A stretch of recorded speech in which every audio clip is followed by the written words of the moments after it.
খাবার খেলেই হচ্ছে বমি, হচ্ছে অসহ্য পেটে ব্যথা, গল ব্লাডারের সমস্যা নয় তো? বড় বিপদে পড়ার আগে জেনে রাখুন উপসর্গগুলি।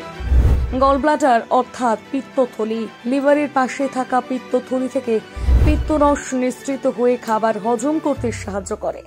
কিন্তু খাবার পরিপাক করা এই গুরুত্ব অঙ্গে হতে পারে পাথর। চিকিৎসকদের মতে রক্তে যদি কোলেস্টেরলের মাত্রা বেড়ে যায় অথবা অতিরিক্ত পরিমাণে পিত্তরস জমে, তাহলে পিত্তথলিতে পাথর হওয়ার আশঙ্কা তৈরি হয়।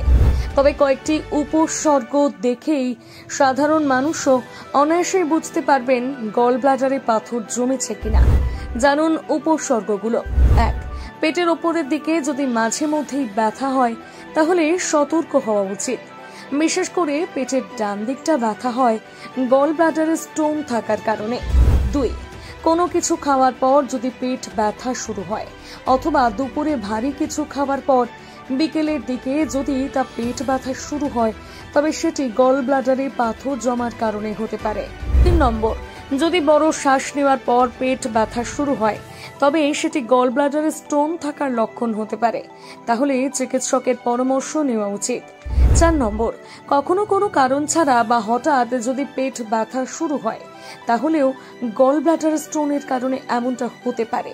5 নম্বর, চিকিৎসকদের মতে জ্বরের সাথে সাথে যদি বমি হয় তাহলেও আপনার গল ব্লাডারে পাথর হওয়ার আশঙ্কা থাকতে পারে।